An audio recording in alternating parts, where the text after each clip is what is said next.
during times of trial and tribulation, there's a blessing that comes out of that. Yes. Is that your experience in counseling Totally. and personal? And Yep. like maybe talk about that a little bit more. Well, I think even you preached about it, when there's some suffering that draws us to God. Yeah. Even as you preached about Jesus delaying his trip to Bethany to be there, allowing Lazarus to not only die, but have died for 3 days, and allowing people to experience that press them into the knowledge of God. And you have the application of, as God allows things in our lives, that's the purpose, is to press us into our dependence, our need to reach out, to look to God, and allow that to be our greatest need.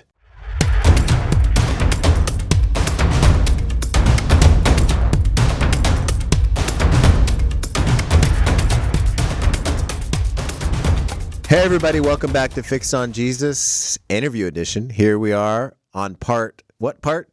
Part 3. That's right. Trace. We are interviewing Trey Richardson on part number 3 here of his interview. If you are just joining us, you're going to want to listen to parts 1 and 2. That's and right. Especially now we're going to get into now we're at March of 1989 when Trey and his wife Charlotte, along with their 4 children, moved to Phoenix, and you begin to take a role on the pastoral team here at this church, correct? Correct. And what's your role when you get here? My role when I get here is really supporting Lynn. He asked me to take over the worship leading responsibilities and then pastoral care for people, counseling, meeting, etc. Okay. And so you get here March of 89. If you haven't listened to the interview we did with Lynn, you should. You can go back and you can hear how this church was founded. And then it was the precursor to our church was a church called Foundation Fellowship. But then this church was replanted after a church split in 1986. You Correct. come 3 years later. What do you find when you get here? Well, what we found was a pretty hurting church, and we thought we were coming to a strong church, but yet it was not recovered from the church split. And probably the first year, what Mom and I, or Charlotte and I, did more than anything else was meet with people that were leaving and try to answer their questions, trying to help them, but just people were still leaving en masse. Struggling with just what happened, trying to understand it, disillusioned. Yeah. And people that were serving, pulled back from service. It was just a difficult time to just stabilize the church. That was our goal. Yeah. And as you got in, did you think, man, this is not what I thought? Yeah. I mean, what was going through your mind? Well, the first year, I really struggled with unbelief. Did I really hear the Lord? Did I just move because this was more about me than about what God's will is? And so that really affected me. Because every challenge that we confronted, every difficulty that we had, both personally, financially, in the church, seemed to me to be a factor that was saying, see, this wasn't God's will. From Charlotte's accident to all of the incorporating us here, finding a home, just challenge after challenge. Yeah, because it wasn't easy to find a house to get, right? Correct. Yeah. We rented for most of the first year before we actually bought the home that we're in for 13 years. And that was a challenge. So we felt kind of in transition. Yep. And how did the kids do? Yeah, how old were you, Rich, when you guys got here? 16. Okay.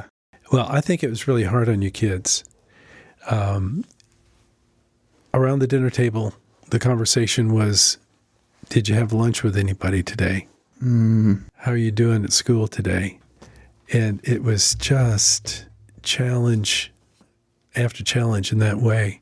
But I think what it did is God used it in a way that drew our family together, to where it's almost like we just had one another to depend on.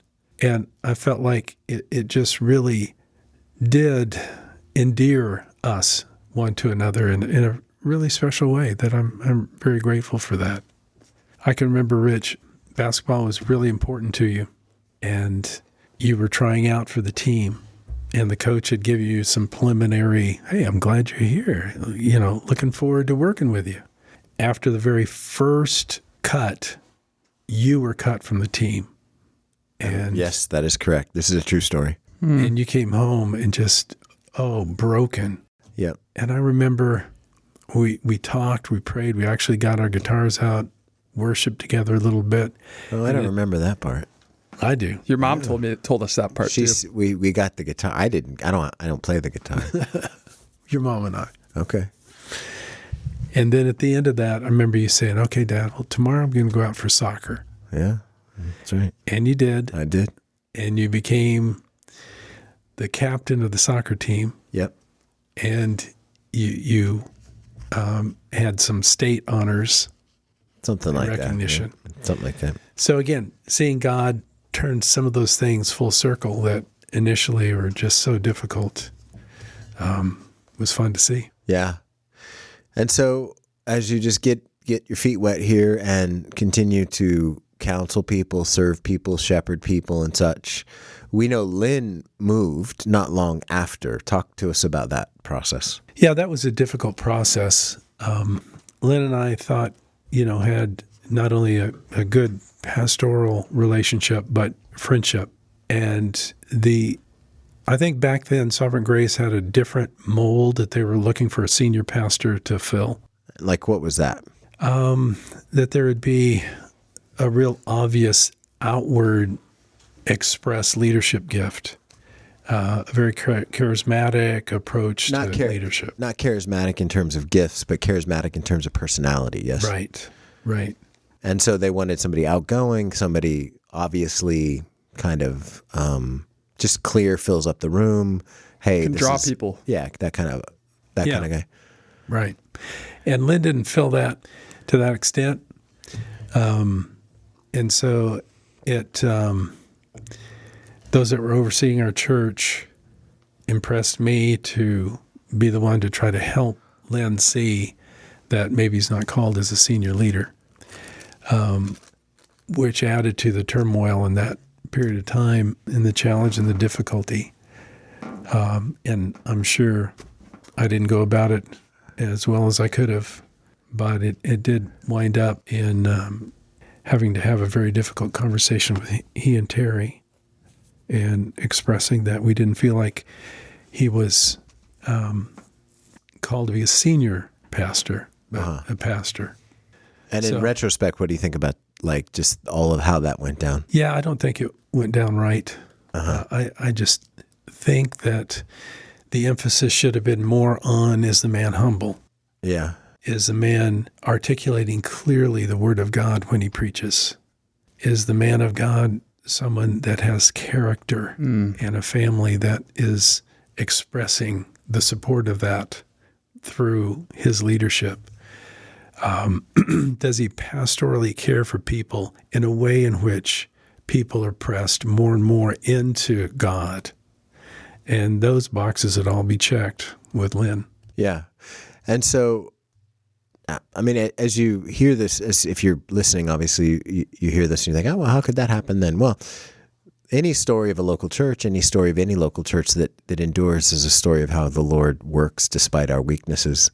And so no polity, no process is perfect. Right. Everybody was doing their best. Yeah, everybody's doing their best. With what we knew. And, we've just learned as we've grown. And now we have different polities or different ways we could help people who are asking these kinds of questions. Right. So Lynn moves on and his replacement comes. And his replacement, just for the sake of just being clear, his replacement was the one who was kind of coaching you from behind the scenes to help Lynn learn or help Lynn believe that he shouldn't be the senior pastor, right? Correct. Right. And so that gentleman who was saying, hey, you should help Lynn this way, he comes and essentially is installed as the lead pastor here, right? Correct. And that would have been in like 91, 92? 92, I think. 92. And so then he begins to lead and preach and such, and you support him, yes? That's correct. And so he would be, so we've talked a little bit about him with Lynn. I mean, there's a lot of ways that the Lord used him. He used him to build this building. And used him to do all kinds of formative things in our lives and everything like that. What was it like? How did the Lord use him in your life? Well, I think he was really in some ways a brilliant man and gifted in a number of ways. But his leadership style would have been one that would have been more micromanagement. And that can feel very restricting. And kind of heavy-handed, yes? And heavy-handed, yeah. So there was a way to do things, and you needed to do things his way. Right. That's what he was most comfortable with. Yeah. Which was difficult when you've got a different approach to ministry. And so what was some of the effect on you and on the church with that kind of leadership? The effect on me is I spent years really questioning whether or not I'm called. I think the whole church wonders if you're called still. That wasn't. We're gonna have to cut that one out. Definitely not. Heather's over there. Heather's over there shooting me knives out of her eyes. She's got that. That's right. I'm gonna look away because it's scary what she's saying. So no one questions that now, but that's what you were going through at the time. Yeah, I would, for years, just have thoughts of not measuring up and not being as outward going or preach well enough or, just failing to hit the mark. So that was difficult because each year I really did wonder at times, am I going to be employed as a pastor the next year? And he was saying this too, yes? He was. Those thoughts weren't coming from only your head. He's saying these things, right? Correct. Yeah. But again, and he's doing his best with the way he understands to lead a church, and I just thought maybe he needs someone different than me. Gifted in a different way. Sure, of course, yeah. And so those years drag on. But all along, then you began to shepherd people. You continued to shepherd people, right? And just put your head down and pastor, right? Right. Yeah, there was a truth I think that the Lord put on my heart that I still hold, and every man, every pastor is gifted in different ways, and those ways are chosen by God and His gifting, and you can't. Well, I'd like that gifting. Give me. Can I have some of that? It's not a la carte. It's not a la carte. And realizing that and feeling like there's so many different areas I wish I was more gifted that could serve the church in a greater way and maybe be more suited for this. And then I realized that God gifts His gifts to bless the church the way that He designs. But every Christian has the same ability to get to know God and to be able to draw near to God. There's no gifting in prayer. We can think like Johnny Erickson Tata and Charles Spurgeon and John Piper. They're gifted in prayer. They're gifted in this understanding the presence, experience and presence of God. And no, they're not. The Apostle Paul is not more gifted than you are, than I am, in this ability to know God and to experience His presence. That's not a gifting. That is a precious gift that He's given to all. And so I felt in my counseling and care for people, what I want to do is I want to help them to know God. How can I best help them to know God is to know Him myself and to experience the presence of God. And prayer is a wonderful opportunity to experience that.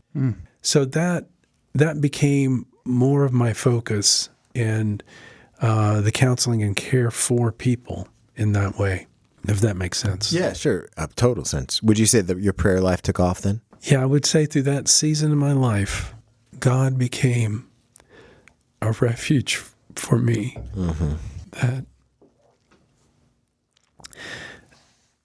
that I'm so grateful for.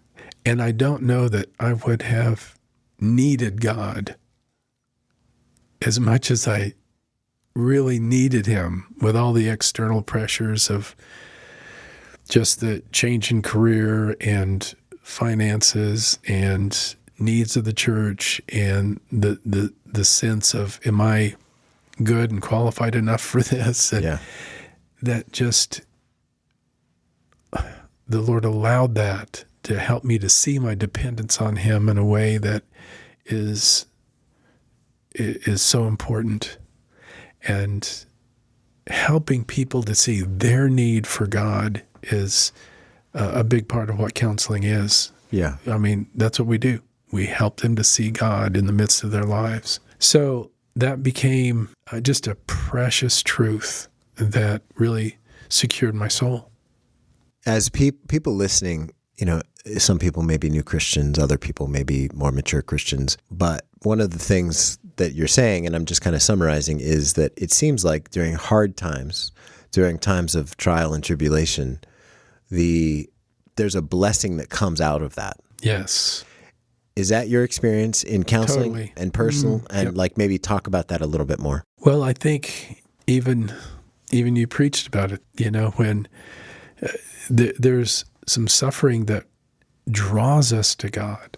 Yeah. Even as you preached about Jesus delaying his trip to Bethany to be there, allowing Lazarus to not only die, but have died for 3 days, and allowing people to experience that pressed them into the knowledge of God. And you have the application of, as God allows things in our lives, that's the purpose, is to press us into our dependence, our need to reach out, to look to God, and allow that to be our greatest need.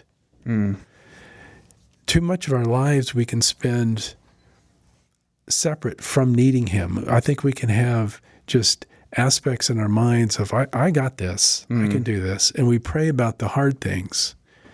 But just like we see in Joshua's life, how the Gibeonites came and deceived him into thinking that this is a tribe of people that's a long ways away, but they were on the other side of the field. Wear clothes from Walmart and stuff. And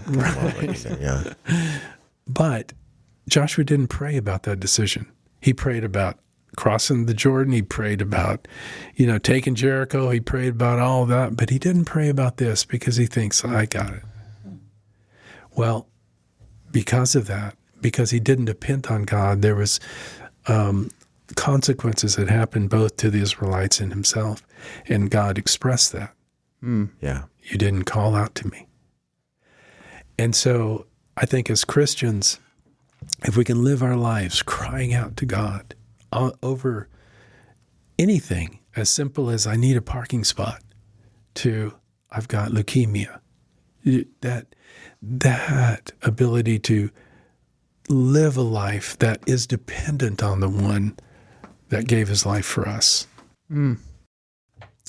Now, you've counseled people who've lost children, spouses, jobs, sanity. You've counseled people who've lost all manner of things. What people make it through on the other side still loving the Lord? People that trust that this suffering is temporary. Now, it may go all the way to when they die, but that they realize that they're citizens of another land, that the kingdom of God is the kingdom that they're a part of. It's the ability to trust that what God says about him being with you, I'll never leave you or forsake you, Matthew 28:20, that truth secured their hearts more than their physical health or their wisdom or their own ability.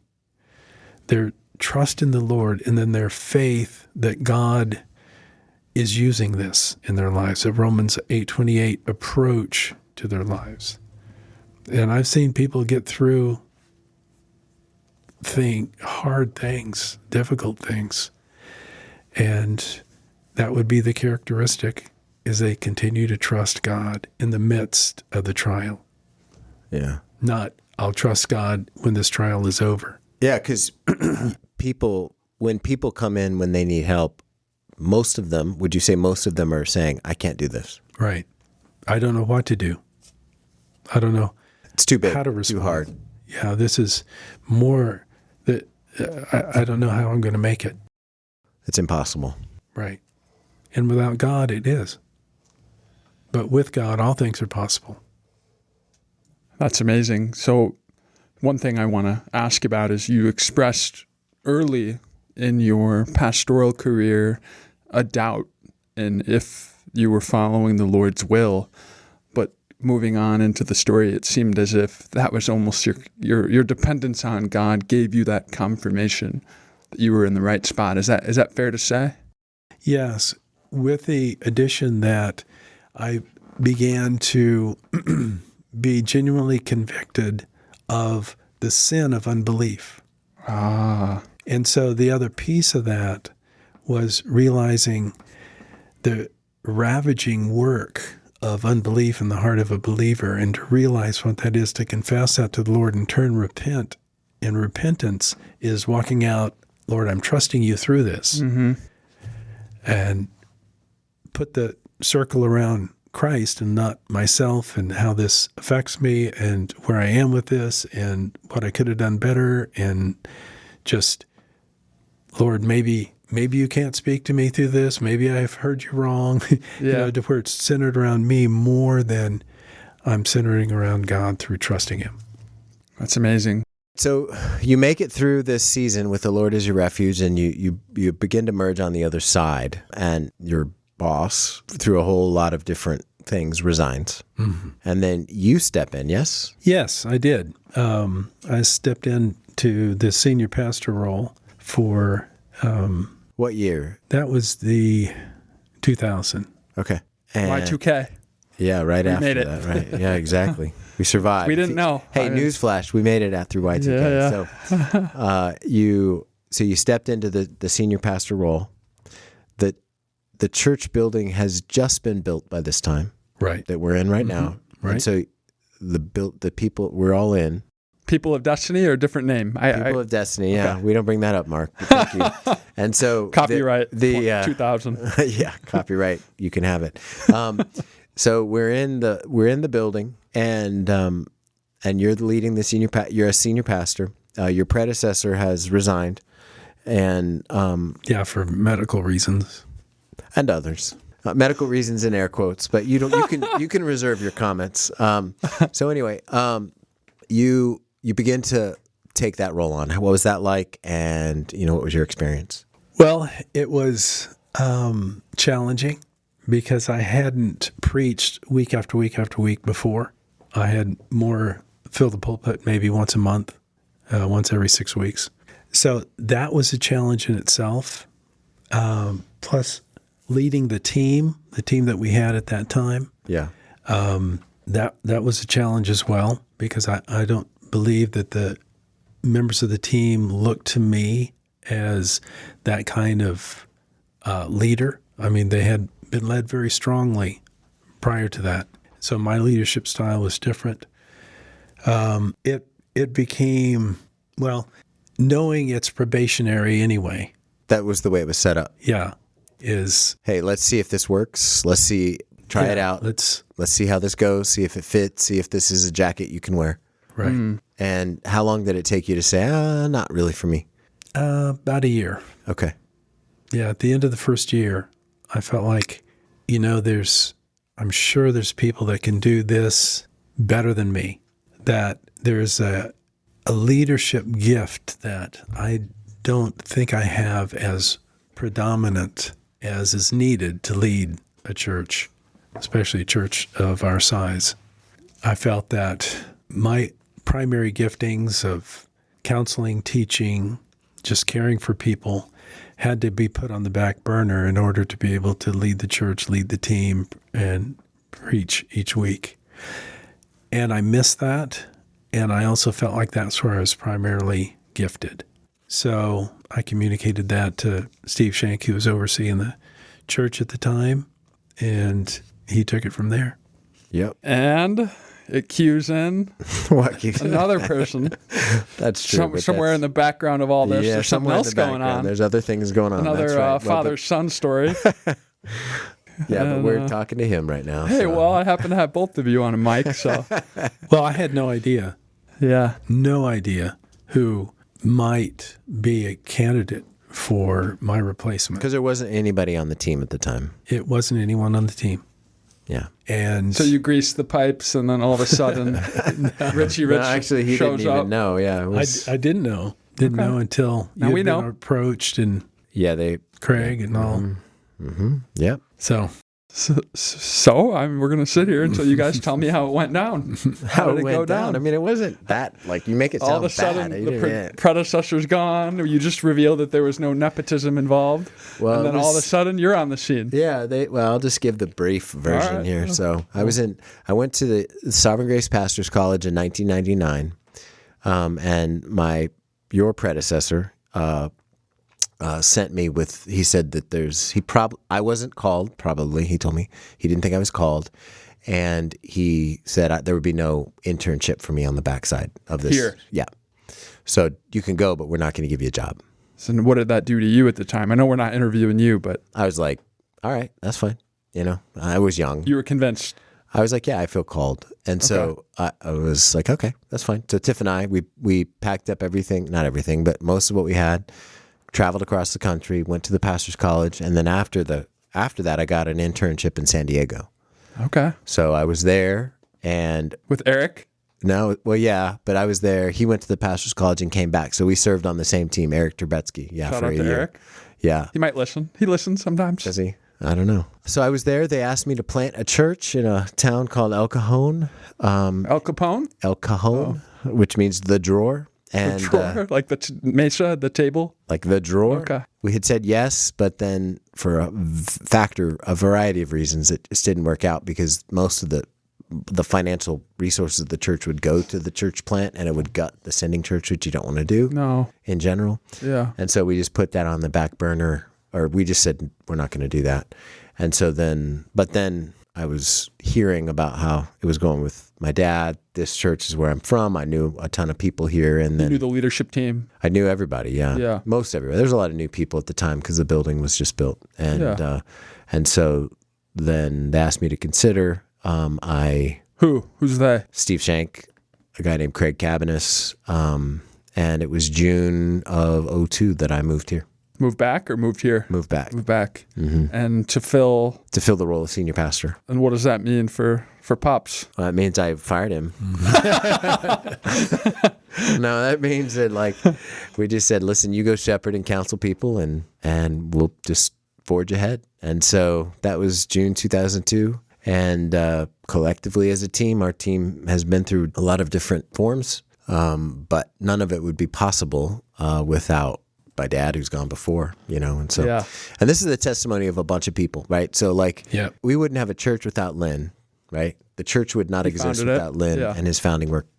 Lynn would say, and others would say, the church would not exist without you and your work, Dad, during those times, during that difficulty from 1991 to 2000. You cared for the people, you shepherded and protected the people from the heavy-handed micromanagement and preserved a bunch of people. That's humbling to hear. And many would say that. I would say that. Others would say that. And so, yeah. And so then from 2002 and on, it was a different kind of experience, right? Yep.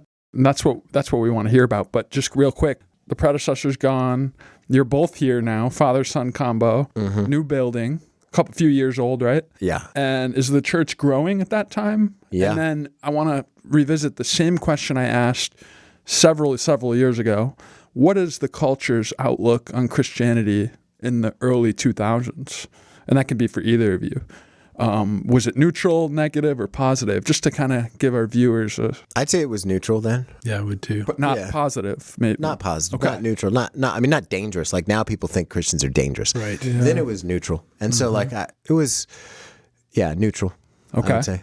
So 2002, you're demonstrating a lot of humility in multiple ways. The first way, recognizing what your gifting is, what you're called to do, what you believe you're called to do, and now you're submitted under the leadership of your son as the lead pastor, which if you guys have been Christians most of your life, but from a perspective of someone who hasn't, I don't think that happens. Like, you hear about the opposite in the business world.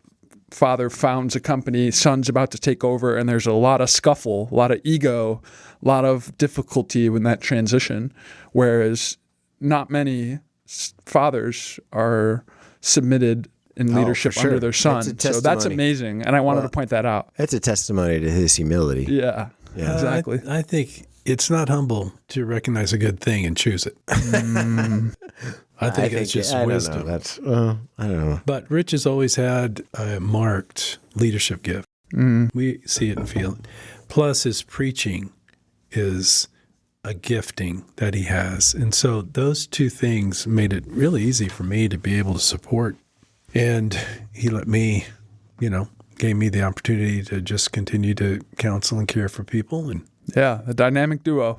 Well, it wasn't just us. We had others. After a while, we had a really good, strong team. And John Payne was here, who we sent on a church plant to Austin, Texas. Austin-ish, Red Rock, yeah, north of Austin. And we've had a lot of people here that are a blessing. In the past, and so it's definitely been a team effort.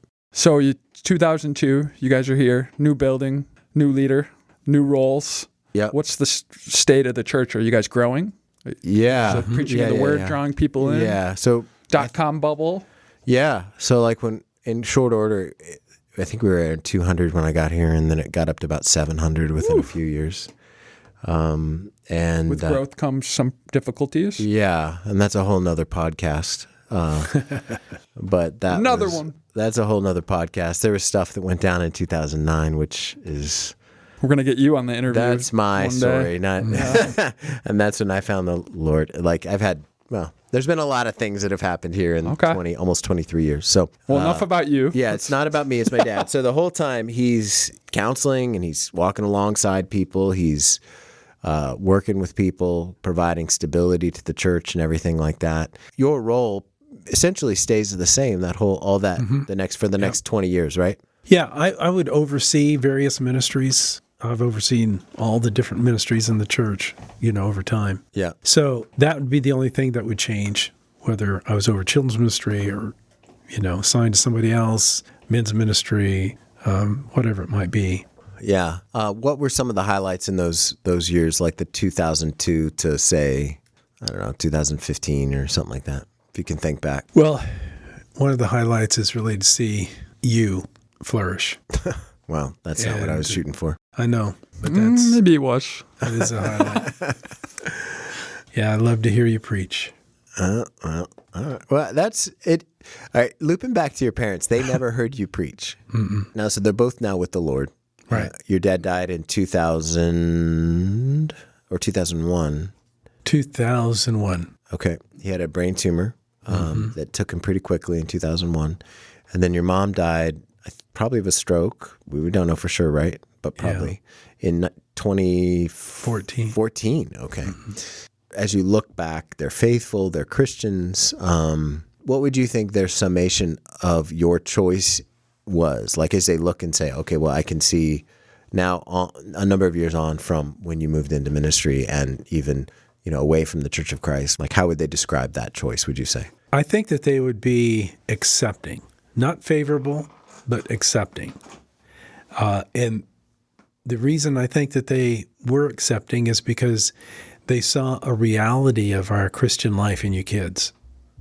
It was not what we said. It wasn't arguments that we would give that were convincing. It was the life of you and your brothers and your sister that they watched, and they saw kids that were respectful, that actually enjoyed going to church, loved the Lord, serving in the church. And I think that broke down those walls of theology in that, okay, now these kids seem to really have a heart for the Lord. They're not a part of the Church of Christ.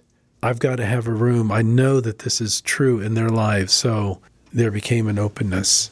In fact, Mom and Dad came to, when we were at Price and University, came to church over there when they were with us for the first time. They didn't go to the Church of Christ. Because normally they come into town and they go to the Church of Christ wherever the close one is here. Right. There's one in downtown Gilbert, I think. There's a tiny one. There's one in Mesa, I think they would go to. Yeah. Which was great. Yeah. I mean, our relationship with them always was good, except for church. So I really think that you kids changed their mind about our religious choices. And they came and could kind of accept the music in the church. That would be another huge because they're a hurdle. cappella only, right? Yeah. And I remember him saying, now we've determined that, having music or having instruments in the church isn't a sin. Well, good. But it was that level of... Did they say bad musicians and bad instruments is a sin? Because that's true. No, just kidding. Not going there. Okay. Yeah, so they got accepting but not favorable. Correct. Okay. Do you feel like they were, at the end, were they glad for the choice you made? I mean, did you ever feel your parents' approval? Nope. I just felt it more the acceptance. Okay. That it wasn't... They were never excited about my choice. It was they're neutral. Yeah. It wasn't sinful. It wasn't good. It was like, if he wants to. Right. Okay. If it works for you, it works for me. Yeah, kind of thing. Mm-hmm. Well, and your mom moved here. Yep. And she would come to church sometimes here. Right. But she didn't. This was not her church home. Oh, no. She would go, there was a local Church of Christ that she went to. And so, yeah. So she was here for a few years, but that was good. Yeah. It was great. Yeah, to have her here. Mm-hmm. So could you tell us about some of the challenges over 35 years of ministry? Yeah, you retired the end of last year. Mm-hmm. So this is playing in 2025. So the end of 2023, you retired. Yeah. After 35 years. Well, partially retired. Well, yeah, we're still getting free work out of you. But did you track your miles on the way here? So what are some of the biggest challenges you've faced over those years? You described the years of those years when you first came on staff here, but what about along the way? Biggest challenge, I think, number one, to grow in an understanding of what biblical counseling really is in caring for people. Because we grew in that, I think, as a movement over time. I can remember getting with people initially and feeling such pressure to help them. Because just like you go to a doctor, you leave with or to solve their problem. Yeah, exactly. Write them a prescription. Yeah. Right.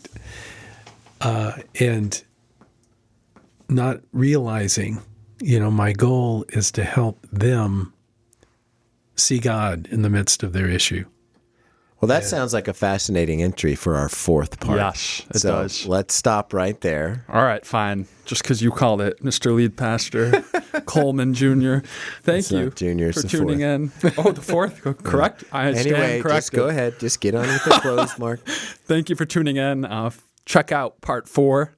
If you have any questions about this or anything else, email us at production@centergilbert.com. And thank you so much for tuning in.